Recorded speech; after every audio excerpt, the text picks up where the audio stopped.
উপস্থিত সকলকে আমার শ্রদ্ধা ও প্রণাম জানিয়ে আজকে আগন্তুকের ডাকে আমার নিবেদন, প্রথমে আমি আমার লেখা অর্থাৎ স্বরচিত লেখা দুটো কবিতা বলে আমি শুভ দাশগুপ্তের কবিতায় চলে যাব। আমার লেখা স্বরচিত কবিতার নাম গঙ্গা। হায় পবিত্র গঙ্গা, অনেকদিন বাদেই তোমার দিকে মুখ ফেরালাম, কিন্তু কোথাও দেখলাম না তোমার পবিত্রতা। তোমার সৃষ্টি আমাদের আদি দেবতার জটাজাল থেকে আজ তোমার শোচনীয় পরাজয় দেখে সত্যি অবাক লাগছে। তুমি বয়ে চলেছ অনবরত, কিন্তু তোমার পবিত্রের জল রং হয়েছে কালো দূষিত। তুমি বয়ে নিয়ে চলেছ নারী পুরুষের সব দেহ, কলকারখানার আবর্জনা।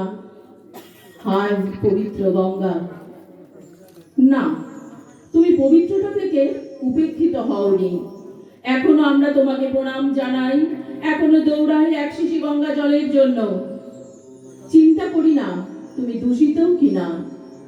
সত্যি কি তুমি পবিত্র গঙ্গা? নমস্কার। আমার পরবর্তী স্বরচিত কবিতা যুবকের প্রতি। কি খুঁজছো এই পৃথিবীতে হে অস্থির যুবক? চারিদিকে খুঁজে চলেছ নতুন মানুষ, নতুন পৃথিবী, নতুন গাছ, না নতুন প্রেম? কিংবা পেয়েছো বলতে পারো হে যুবক? তুমি এই পৃথিবীতে পেয়েছো তিনটে জিনিস: হতাশা, দুঃখ, পরাজয়।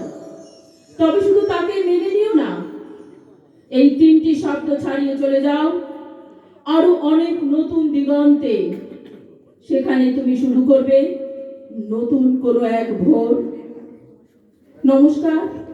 আমার পরবর্তী নিবেদন কবি শুভ দাশগুপ্তের আমি সেই মেয়ে। আমি সেই মেয়ে। বাসে, ট্রেনে, ট্রামে, রাস্তায় আপনি যাকে রোজ দেখেন, যার শাড়ি, কপালে টিপ, কানের দুল আর পায়ের গোড়ালি আপনি রোজ দেখেন, আর আর অনেক কিছু দেখতে পাবার স্বপ্ন দেখেন। স্বপ্নে যাকে ইচ্ছে মতন দেখেন, আমি সেই মেয়ে।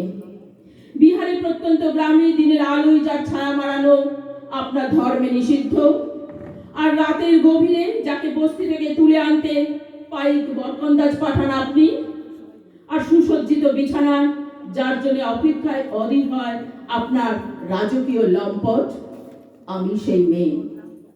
আমি সেই মেয়ে। আসামের চা বাগানে ঝুপড়ি কামিন বস্তি থেকে যাকে আপনি নিয়ে যেতে চান সাহেবী বাংলোর মধ্যরাতে, ফায়ার প্লেসে ঝলসে ওঠা আলোয় মোদির চোখে দেখতে চান যার অনাবৃত শরীর, আমি সেই মেয়ে। রাজস্থানের শুকনো উঠান থেকে পিপাসার জল আনতে যাকে আপনি পাঠিয়ে দেন 10 মাইল দূরে সরকারি ইদারায়, আর 20 মাইল হেঁটে ক্লান্ত বিধ্বস্ত যে রমণী ঘোড়া কাকে ঘরে ফিরলে যাকে বসিয়ে দেন চুলার আগুনের সামনে আপনার রুটি বানাতে, আমি সেই মেয়ে।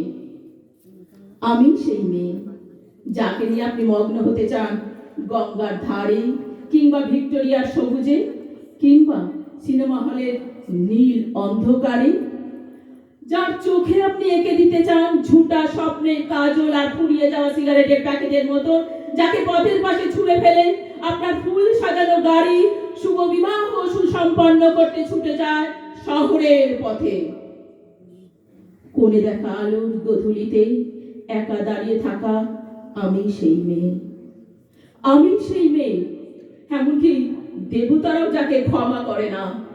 অহংকার আর শক্তির দম্ভে যার গর্ভে রেখে যায় কুমারীর অপমান, আর চোখেরই জলে কুন্তি হয়ে নদীর জলে বিসর্জন দিতে হয় কর্ণকে আত্মযোগে, আমি সেই মেয়ে। সংসারে অসময়ে আমি ভরসা। আমার ছাত্র পড়ানোর টাকায় মায়ের ওষুধ কেনা হয়, আমার বাড়ির বাড়তি রোজগারে ভাইয়ের বই কেনা হয়। আমার সমস্ত শরীর প্রবল বৃষ্টিতে ভিজতে থাকে। কালো আকাশ মাথায় নিয়ে আমি ছাতা হয়ে থাকি, ছাতার নিচে সুখে বাঁচে সংসার। আপনি, আপনারা আমার জন্য অনেক করেছেন। সাহিত্যে, কাব্যে, শাস্ত্রে, লোকাচারে মা বলে পূজা করেছেন, প্রকৃতি বলে আদিক্ষেতা করেছেন, আর শহরগঞ্জের কানা গলিতে ঠোঁটে রং মাখিয়ে কুপি হাতে দাঁড় করিয়ে দিয়েছে। হ্যাঁ, আমি সেই মেয়ে। একদিন হয়তো, হয়তো একদিন, হয়তো অন্য কোনো একদিন আমার সমস্ত মিথ্যা পোশাক ছুঁড়ে ফেলে দিয়ে আমি হয়ে উঠবো সেই অসামান্য। খোলা চুল মেঘের মতন ঢাকবে আমার খোলা পিঠ, দু চোখে জ্বলবে ভীষণ আগুন, কপাল ঠিকরে বেরোবে ভয়ঙ্কর তেজরশ্মি, হাতে ঝলসে উঠবে সেই খড়গ, দুপায়ে নুপুরে বেজে উঠবে রণদন্দবী, নৃশংস অট্ট হাসিতে বেজে উঠবে রণদন্দবী। দেবতারাও তাকে স্তব্ধ হয়ে বলতে থাকবে, মহামেঘ প্রভাঙ্গরাং মুক্তাকেশী চতুর্ভুজা কালিকাং দক্ষিণায়ং মুন্ডমালা বিভূষিতা। বিভৎস দাবানলের মতন আমি এগোতে থাকবো, আর আমার এগিয়ে যাওয়ার পথে দুপাশে মুন্ডহীন অসংখ্য দেহ ছটফট করতে থাকবে। সভ্যতার দেহ, প্রগতির দেহ, উন্নতির দেহ, সমাজের দেহ। হয়তো আমি সেই মেয়ে, হয়তোবা, হয়তোবা। নমস্কার।